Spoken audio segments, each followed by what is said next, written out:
Good evening all of you. I hope you all are good at your home. As you can see, we are going to start the chapter of class 7. आज हम class 7 का chapter 6 को पढ़ेंगे, जिस chapter का नाम है physical and chemical change. वैसे तो हमने पार्ट 1 में काफ़ी कुछ चैप्टर में फिजिकल एंड केमिकल चेंज के बारे में जाना था. आज हम फिजिकल एंड केमिकल चेंज के जो आपका चैप्टर है उसको कंप्लीट करेंगे, जिसके अंदर आज हम जो पढ़ने वाले हैं उसमें हम देखेंगे कि फिजिकल एंड केमिकल चेंज में क्या अंतर होता है, डिफरेंसेस क्या क्या होते हैं, रस्टिंग क्या होता है और रस्टिंग को प्रिवेंट करने के लिए यानी रस्टिंग को रोकने के लिए हमें कौन कौन से कदम उठाने पड़ते हैं. तो स्टार्ट करते हैं. यहाँ पर मैंने डिफरेंसेस दिया रखा है, आपको दिख रहा है यहाँ पे मैंने डिफरेंस दिया है. वैसे तो पार्ट 1 में अगर जिस बच्चे ने पार्ट 1 देखा होगा, आपने देखा होगा कि मैंने काफी जो डिफरेंसेस है पार्ट 1 में भी समझाए थे आप सभी को. तो यहाँ पे डिफरेंसेस ऑन राइटिंग दिख रहा है आप सभी को. यहाँ पे हम फिजिकल चेंज का कंटेन है and second one is the chemical change contain. तो देख लेते हैं. सबसे पहले physical change, it is the reversible. मैंने आपको प्रीवियस क्लासेस में भी बताया था रिवर्सिबल एंड इरिवर्सिबल का मतलब. रिवर्सिबल जो कि रिवर्स हो सकता है, दोबारा अपनी कंडीशन में आ सकता है. उसका मैंने एग्जांपल जो है वो बर्फ का लिया था. बर्फ पानी बन सकता है, पानी बर्फ बन सकता है. तो ये साधारण सा एग्जांपल हमने प्रीवियस क्लासेस में लिया था. तो फिजिकल चेंज वो चेंज होता है जो कि रिवर्सिबल होता है, रिवर्स अपनी कंडीशन में आ सकता है. और chemical change it is irreversible, ये अपनी कंडीशन में यानी कि इरिवर्सिबल होता है, दोबारा अपनी पहले वाली कंडीशन में नहीं आ सकता. वही सेकंड लाइन हमसे बोलती है it involve change in size, shape, colour, weight, density. मतलब अगर कोई भी फिजिकल चेंज हो रहा है तो उसमें कौन कौन से बदलाव जो है देखने को मिलेंगे, कौन कौन से बदलाव आएंगे.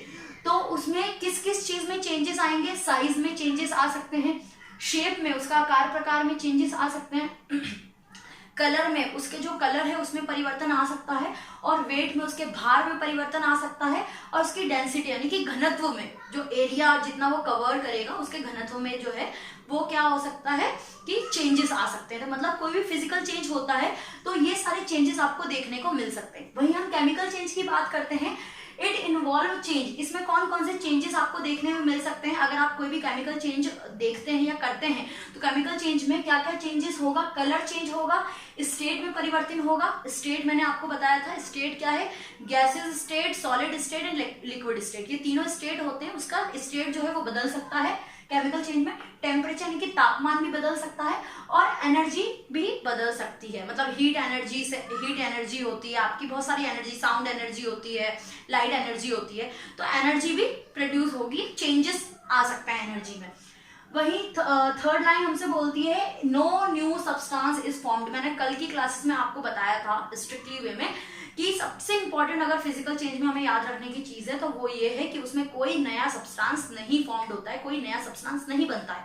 वहीं अगर हम केमिकल चेंज की बात करें तो new substance are formed, new substance बनता है. केमिकल चेंज में न्यू सब्सटेंस फॉर्म्ड होता है. नो एनर्जी गिविंग आउट, कोई एनर्जी प्रोड्यूस नहीं होती. वही केमिकल चेंज में आपका केमिकल चेंज जब आपका होता है, केमिकल रिएक्शन टेक प्लेस, चलिए ये हो गया. केमिकल चेंज जब होता है तो इसमें heat, light, sound are given off the some chemical change. मतलब केमिकल चेंज में कुछ केमिकल चेंज या महत्व और ज्यादातर केमिकल चेंज में आप ये बोल सकते हो कि heat energy, light energy, heat energy या साउंड एनर्जी, ये सारी प्रोड्यूस होती है या जनरेट होती है. ओके, इसमें कोई एनर्जी जनरेट नहीं होती और इसमें जो है इस प्रकार की एनर्जी जो है वो जनरेट होती है, प्रोड्यूस होती है. A arrangement of atom remain the same. इसमें एटम के अरेंजमेंट, देखिए मैंने आप सभी को बताया था कि जो भी आपके सराउंडिंग चीजें दिखती है वो आपकी मैटर कहलाती है. मैटर वाले चैप्टर में बताया था. या आप नॉर्मली कोई भी सब्सटेंस बोल सकते हो, कोई भी वस्तु है तो उसकी सबसे छोटी इकाई की अगर हम बात करें तो वो क्या होती है, एटम होती है. तो जैसे कि सपोज कीजिए ये कोई भी सब्सटेंस है, XYZ कोई भी है, आप यहाँ पे कॉपी समझ सकते हैं. सपोज कीजिए कॉपी है तो इसके जो छोटे छोटे ये मैं जो बना रही हूँ ये एटम बना रही हूँ. वैसे तो नेकेड आई से एटम नजर नहीं आते बट मैं बना के बता रही हूँ आपको. तो ये जो एटम है मैं उस एटम की बात कर रही हूँ. एटम जो है इसमें arranged, the arrangement of atom remain same. मतलब एटम की जो अरेंजमेंट है वो सेम रहती है. एटम की अरेंजमेंट इधर उधर नहीं होती. एटम की अरेंजमेंट क्या रहती है, सेम रहती है. वहीं अगर हम बात करते हैं केमिकल चेंज की, तो केमिकल चेंज के अंदर a atom of the substance are rearranged.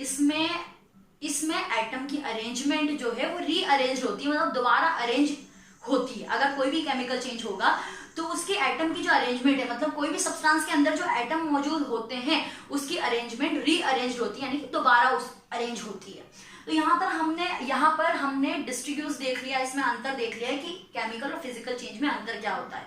अब हम रस्टिंग की ओर बढ़ते हैं। रस्टिंग आपको टॉपिक नजर आ रहा है, हम रस्टिंग की बात करते हैं। तो सबसे पहले रस्टिंग की शुरुआत करने से पहले मैं आपको कुछ बेसिक चीजें बताती हूँ। वैसे तो देखिए, आप दिन भर में आप बहुत सारे केमिकल रिएक्शन या आप यह कह सकते हैं कि रिएक्शन जो है आपकी निजी जिंदगी में देखते हैं, लेकिन हमें ये नहीं पता होता है कि ये कोई रिएक्शन हुआ है, केमिकल रिएक्शन हुआ है, फिजिकल रिएक्शन हुआ है, लेकिन रिएक्शंस होते हैं। जैसे सपोज कीजिए आपने अपने खाने को यानी कि फूड को एक मॉइस्ट प्लेस पे रख दिया, नमी वाली जगह पे रख दिया, या उसको रेफ्रिजरेटर में नहीं डाला है, एक दिन उसको रख दिया, तो खाना स्पॉइल्ड यानी कि खराब हो जाएगा। तो ये आपका एक प्रकार का केमिकल रिएक्शन है।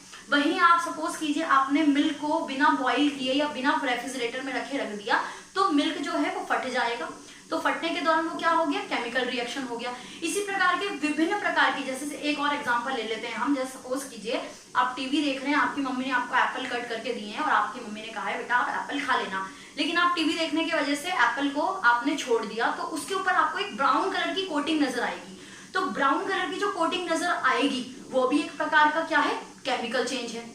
लेकिन ये है क्या, बेसिकली आपने यही जो मैंने ब्राउन कोटिंग की बात करी, वो ब्राउन कोटिंग आपने ब्रिंजल में भी देखी होगी, पोटैटो में भी देखी होगी। बैंगन जो होते हैं उसको भी अगर कट करके उसको ऐसे ही छोड़ दिया जाए, हवा की संपर्क में आने पर छोड़ दिया जाए, तो ब्रिंजल में भी क्या है, ब्राउन कोटिंग नजर आती है। वहीं आप पोटैटो की, आलू की बात करें तो उसमें भी सेम यही स्थिति आपको देखने को मिलती है। तो ये आखिर क्या है, सबसे पहले ये तो केमिकल चेंज होता है। इसी प्रकार से हम, जहां पर मैं रस्टिंग की बात अभी दोहराने वाली हूँ, रस्टिंग की बात यहाँ पर आने वाली है, तो इसी तरह से ब्राउन कोटिंग की बात जो मैं कर रही हूँ, वैसे ही brown coating as it is brown coating आपकी एक मेटल में भी आपको नजर आती है, जिसको कहा जाता है रस्टिंग यानी कि जंग लगना, या आप कॉरिजन भी बोल सकते हो। आयरन पे जो कॉरिजन की कोटिंग होती है उसको जंग लगना बोलते हैं। तो ऐसी ब्राउन कोटिंग आपने मेटल की अधिकतर धातु पे देखी होगी। हमारे विश्व के अंदर कोटिंग यानी कि ये जो रस्टिंग होती है, रस्टिंग के दौरान काफी पैसा इस चीज में यानी कि रस्टिंग को प्रिवेंट करने में खर्च किया जाता है, यानी आप समझ सकते हो लाखों रुपए इस चीज में खर्च किए जाते हैं। तो आपने मेटल में कोटिंग देखी होगी, ब्राउन कलर की कोटिंग लग जाती है मेटल के अंदर, जैसे कि तावा हो गया, उसको आपने नमी वाली जगह पे या पानी वाली जगह पे रख दिया है और उसको काफी समय तक नहीं छेड़ा है, तो उसमें कोटिंग हरी या ब्राउन कलर की कोटिंग नजर आएगी, उसको कहा जाता है रस्टिंग। तो वो क्या होता है, रस्टिंग। अब रस्टिंग होता कैसे है, रस्टिंग जब नमी वाले चीजों के संपर्क में आता है, नमी के संपर्क में आता है बेसिकली, जैसे कि आपका मेटल हो गया, कोई भी मेटल आप लें, अगर वो नमी के संपर्क में आएगा यानी कि वो ऑक्सीडाइज्ड हो जाएगा, तो इस दौरान क्या हो जाता है, रस्टिंग फॉर्मेशन, रस्टिंग जनरेट हो जाती है, इसको कॉरिजन भी कहा जाता है। तो इस प्रकार से जो रस्टिंग है वो रस्टिंग लगती है, कोई भी मेटल के अंदर रस्टिंग बड़ी आसानी से यानी कि ब्राउन कोटिंग बड़ी आसानी से लग जाती है।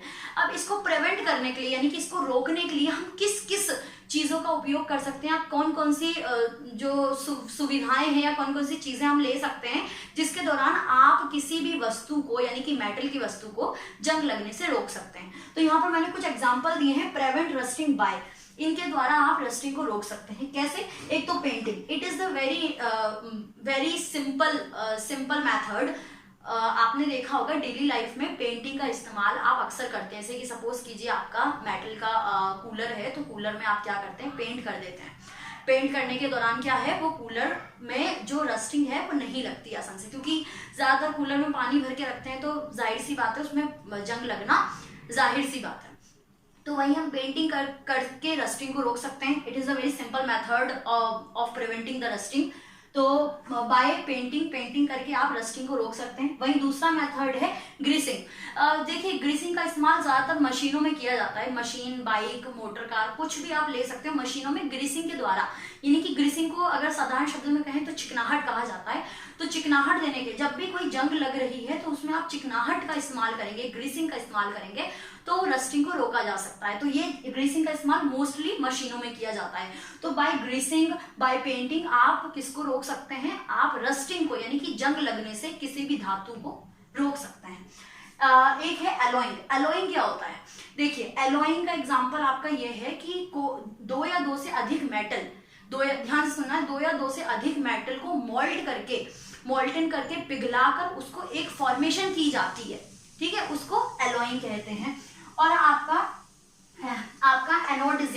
एनोडिजिंग क्या होता है? एनोडिजिंग एक इस प्रकार का मेथड होता है, इसमें एल्युमिनियम की कोटिंग लगाई जाती है। एनोडिजिंग के अंदर किसी भी धातु में क्या की जाती है? एल्युमिनियम की एक कोटिंग लगाई जाती है, वो एनोडिजिंग प्रोसेस होता है।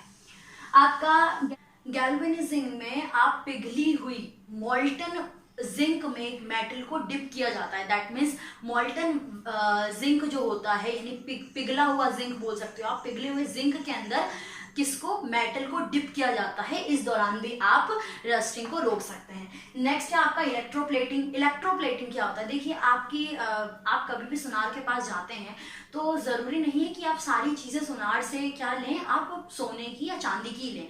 हम कई बार क्या करते हैं, उसमें सोने का पानी चढ़वाते हैं या चांदी का पानी चढ़वाते हैं। तो वो सोने और चांदी का पानी चढ़ाने का जो काम है वो किस प्रकार किया जाता है? Through the electroplating. इलेक्ट्रोप्लेटिंग के अंदर ये प्रोसेस होता है जिसमें ऊपर से एक परत यानी कि एक लेयर लगाई जाती है, वो इलेक्ट्रोप्लेटिंग कहलाती है।